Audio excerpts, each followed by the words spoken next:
Everyone, welcome back to our YouTube channel अंग्रेजी से हिंदी तक, जहां हम इंग्लिश सीखने के लिए लेते हैं न्यूज की कुछ हेडलाइंस। इन हेडलाइंस को हम इंग्लिश से हिंदी में ट्रांसलेट करते हैं। साथ के साथ इन हेडलाइंस के अंदर यूज होने वाले टेंसेस को भी हम देखते हैं ताकि अपनी ग्रामर को स्ट्रॉन्ग कर सकें। न्यूज की हेडलाइंस से इंग्लिश सीखने के बहुत सारे बेनिफिट्स होते हैं और सबसे ज्यादा जो बेनिफिट होता है वो हमारी वोकैबुलरी में होता है। न्यूज हेडलाइंस के अंदर हमें बेसिक टू कॉम्प्लेक्स इंग्लिश के वर्ड्स मिलते हैं, यानी कि जो ट्रेंड में चल रहे होते हैं इंग्लिश के वर्ड्स, वे वर्ड्स हमको इससे मिलते हैं। तो ये एक बेहतरीन तरीका है इंग्लिश सीखने का। साथ के साथ जो इनका ग्रामेटिकल स्ट्रक्चर होता है वो स्पीकिंग इंग्लिश की तरह होता है, यानी कि बोलने वाले इंग्लिश की तरह होता है। ज्यादा ग्रामर इसमें नहीं दी गई होती है, यानी कि ये डायरेक्ट अपनी बात को रखने की कोशिश करते हैं। कुल मिला के इन हेडलाइंस से हमें इंग्लिश सीखने के बहुत सारे फायदे होने वाले हैं। तो चलिए शुरू करते हैं वीडियो को बिना देरी किए। तो हमारी फर्स्ट हेडलाइन यहाँ पर दी गई है, वो है कैनेडियन पीएम। कैनेडियन पीएम यानी कि कनाडा के प्राइम मिनिस्टर, कनाडा के प्रधानमंत्री गेट्स।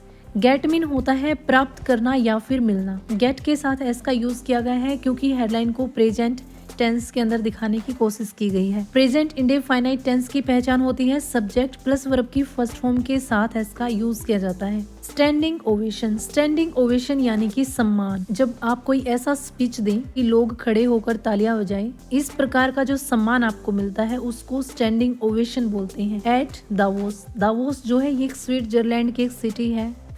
फोर मीन होता है के लिए। हिज मीन उनके यानी कि जो कनाडा के पीएम है। Surprisingly Frank speech. सरप्राइजिंगली यानी कि हैरान कर देने वाले। फ्रैंक मीन होता है साफ साफ या फिर बिना घुमाए फिराए सीधी सीधी बात कहना। स्पीच यानी कि भाषण। चलिए इसकी पूरे की हिंदी बनाते हैं। जो कनाडा के प्रधानमंत्री थे उन्होंने दावोस में एक सरप्राइजिंगली फ्रैंक स्पीच दिया, यानी कि हैरान कर देने वाला भाषण दिया या फिर साफ साफ शब्द कहे, जिसके लिए उन्हें खड़े होकर तालियां मिली या फिर जिसके लिए उनका सम्मान किया गया। अब देखिए ये जो हमारी हेडलाइन है इंग्लिश के अंदर प्रेजेंट इंडेफिनाइट टेंस में बनाई गई थी, लेकिन हमने इसकी हिंदी पास्ट टेंस के अंदर बनाई है क्योंकि जो घटना है, ये जो न्यूज है ये पास्ट की है। लेकिन न्यूज हेडलाइंस के रूल्स होते हैं कि इनको हेडलाइन प्रेजेंट टेंस के अंदर लिखनी होती है। नेक्स्ट हेडलाइन यहाँ पर दी गई है, वो है मार्क कार्ने सेज, यानी कि मार्क कार्ने कहते हैं रूल बेस्ड। रूल बेस्ड का मीनिंग होता है नियमों के अनुसार चलना या फिर नियमों पर आधारित रहना। वर्ल्ड ऑर्डर यानी कि वैश्विक व्यवस्था। Is rupturing. रप्चर मीन होता है टूटना। इज रप्चरिंग यानी कि टूट रही है। नोट ट्रांजिशनिंग, ना कि बदल रही है।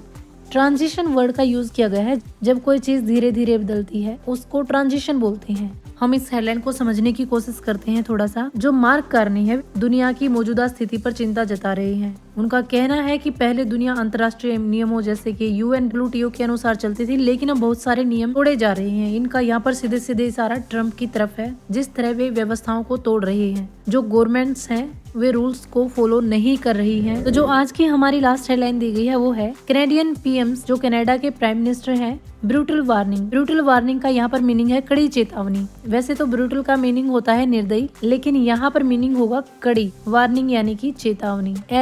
एज मीन इस दौरान या फिर उस समय। एज के बहुत सारे मीनिंग होते हैं जैसे कि जब, क्योंकि या फिर उसी समय, लेकिन हेडलाइन के अंदर इसका मीनिंग मोस्टली इस वजह से किया जाता है या फिर इस दौरान हम करते हैं। Trump shakes up. Shake up mean होता है हिलाना या फिर उल्टा पुल्टा करना। दी करंट वर्ल्ड ऑर्डर, मौजूदा वैश्विक व्यवस्था से, यानी कि जिस तरह से अब दुनिया चल रही है। कहने का मतलब है जब ट्रम्प मौजूदा वैश्विक व्यवस्था से दुनिया को हिला रहे हैं तब कनाडा के प्रधानमंत्री ने कड़ी चेतावनी दी है। इन सभी हेडलाइंस में साफ साफ ट्रम्प की तरफ ये इशारा कर रहे थे कि वो जिस तरह से रूल्स को तोड़ रहे हैं, अपने आप को सब कानूनों से ऊपर समझ रहे हैं, जो कि वर्ल्ड ऑर्डर यानी कि एक वैश्विक व्यवस्था के लिए बिल्कुल भी सही नहीं है, शांति बनाए रखने के लिए बिल्कुल भी सही नहीं है। तो आज की वीडियो में सिर्फ इतना ही। मिलते हैं नेक्स्ट वीडियो में। Thanks for watching.